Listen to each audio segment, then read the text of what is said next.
Hi everyone, I'm Silverspud, and we survived all of 2015. Take that, alternate universes. Way to dodge that meteor. And what better way to celebrate than to count down the top 5 games I've live streamed this year for your eye-binging pleasure. But first, I need to quickly address one thing. I did not play Undertale this year. I know, it's your favorite game. It's your mother's favorite game. It's your pastor's favorite game. It's your greatest enemy's favorite game. And there's almost certainly a number of alternate timelines where I managed to play it and it's my favorite game too. But this isn't one of them. Time simply got away from me and, well, between a full-time, full adult job, a family, maintaining the fragile tethers that bind the multiverse, and playing other video games, Undertale will have its day in the sun on my channel. But until then, I can't give it the lauded praise everyone else just won't shut up about. So there.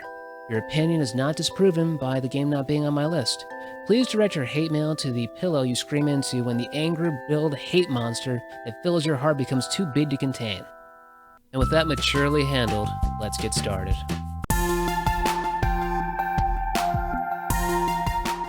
As an American, I like my pies big, my taxes small, and my soccer non-existent. Unless, of course, there are rocket-propelled monster trucks clumsily guiding an indestructible ball across a stadium of somehow not terrified spectators. Psyonix, the developers of Rocket League, somehow got a hold of the opening chapters of my Nightmare Journal and decided to make it into one of the most surprisingly entertaining games of the year. If that wasn't enough, they made it free for all of us ungrateful PlayStation Plus users to never have to buy anything ever again, since we have Rocket League now. What else do you want? And if you're wondering why I'm not seeking royalties for the segment of the journal they stole, it's because I'm afraid they'll leak the rest of it in next year's Clown Babies Eat Your Arms While Your Old Gym Teacher Vomits Hair on Your Toes simulator. And if you're like me, you too are never shutting your eyes again. MOBAs are inescapable. There's probably an ad playing for another free-to-play MOBA on the screen right now. It may even be for the next one on this list, Heroes of the Storm. There are two types of people that play Blizzard games. People that enjoy them, and people that broke the warranty on their pants when the Warcraft movie trailer played at BlizzCon. Heroes of the Storm was made for those of us in the latter section.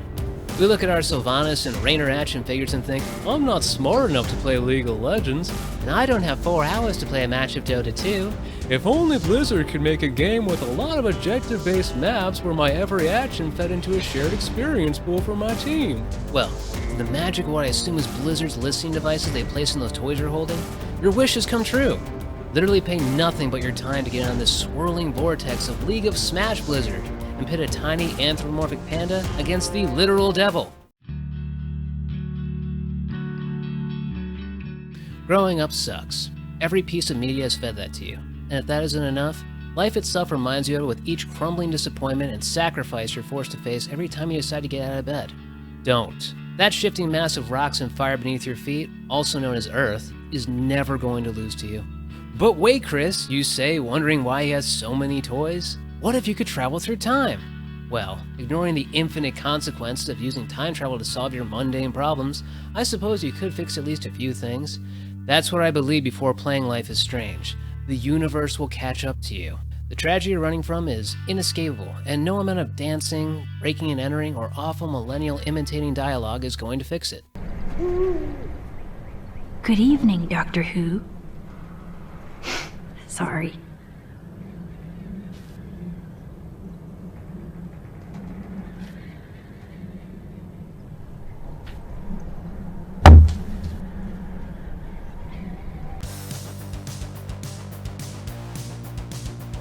In what I believe is supposed to be a post-alien invasion future where intergalactic squid monsters have mated with our women, squid kid hybrids now populate the surface world built over the broken wreckage of humanity's final attempt to win back the planet. With their efforts failed and evolution taking a crazy-ass left turn, squid kids, called Inklings, now rule the world. Dressed in the freshest styles imaginable, they now compete in arena-type paintball battles where all but one specific color of ink causes them to violently explode into a puddle of screaming goo. Winners are decided by how much of the map's area you were able to cover with your own ink, making it just a more imaginative version of my game of 2 cats peeing all over an apartment to mark their territory before the other can.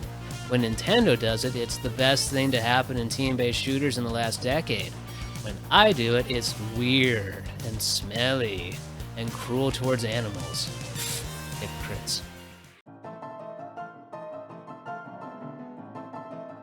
What happens when you kill my wife and kidnap my infant son while I helplessly watch from inside of a locked glass tube? I'll let you know when I'm done collecting coffee cups and rearranging my living room. The instant players are put in the driver's seat of Fallout 4's most recent widower, or widow if you pick the girl template.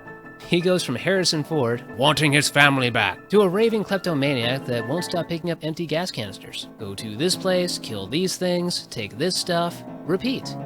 You'll spend about 50 hours following these 4 steps, being distracted by shiny objects along the way before you remember that your infant son may not already be churned into rad scorpion turds. Good luck keeping your focus on trying to find that crying remainder of your family as the game throws out place after place to explore and plunder for what may be that one cool item you can't possibly fit in your inventory.